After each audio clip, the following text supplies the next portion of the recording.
Goitre hypothyroïdi tolingundu lia nkingo lia bozangi iode bokono moko bozali mingi na bingumba ya ekolo Congo démocratique. Emimonisamaka na kohimba ya glande thyroïde oyo ezali na kati ya nkingo. Dr Orline Nsangi azali bongo spécialiste en santé publique mpe mokambi ya service na programme national ya nutrition. Iode ezali substance oyo ezali kokota na kati ya composition ya ba hormone. Parce que glande thyroïde eza tina na yango ezali koproduire ba hormone. Les deux hormones eza ba hormone oyo intervenaka na croissance ya moto, croissance naturelle, moto koya mulai. C'est sur base ya ba hormone wana mibale. Alors, soki iode ezali mingi te en cas de carence, moto aza na ba iode mingi te, glande kosala nini akobanda ko fonctionner mingi akomatisa fonctionnement na ye pour que parce que ba hormone etambolaka na kati ya makila.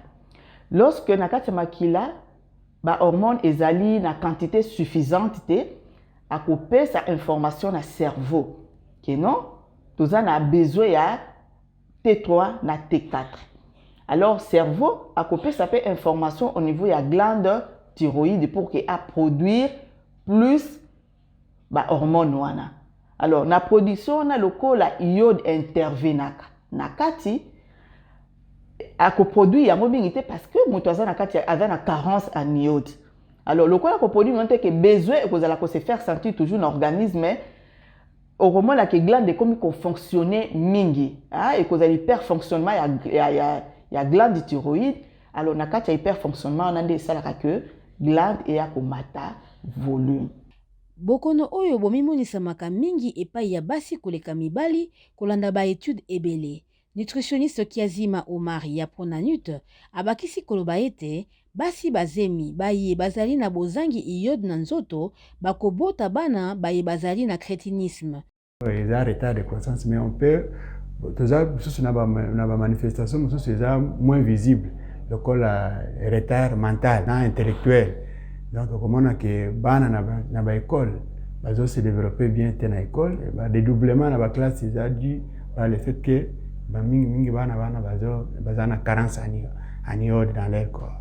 Ce qui mboka izana batu mingi bazana ba maladie wana soit goitre, soit crétinisme, soit d'autres manifestations ya carence en iode parce que même mingi ba cas net chez les femmes, les cas des avortements à répétition ezali na manque ya iode wana.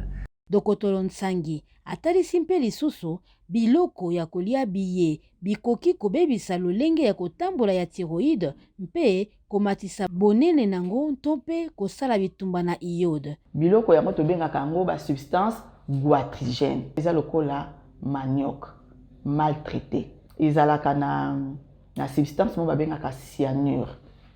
Cyanure na kati ya manioc soki moto aza kokonsoma yango na ba quantité ya ebele ekokota en compétition parce que yango ezala cyanure ezala iode ezala ba même récepteur ekendaka kotelema esika moko na kati ya nzoto okomona ke lokola soki to ya cyanure eza ebele akobenga na iode ye akose mettre na place ya iode.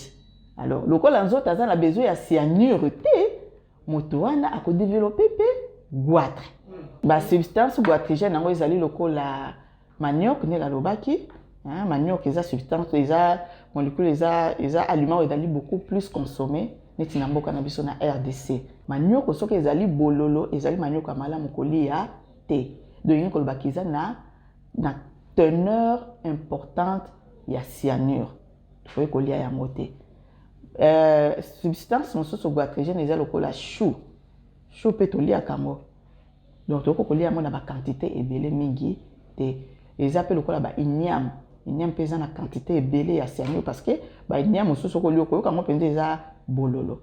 Esengeli koyeba ete bozangi ya iode yango ne ntina ya yambo goitre endémique ebimaka eza mingi na bisika biye bilanga bizali kobota na mabele maye mazali na iode penza te kasi bato babikaka kaka na misala ya bilanga mingi mpona kolia na bango.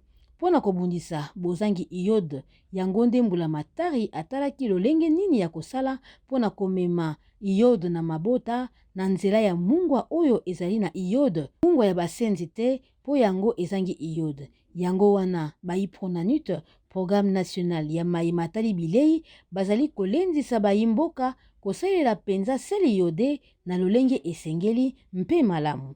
Nathalie Sekabouro, Simou Rabiye, VOA Afrique, Kinshasa.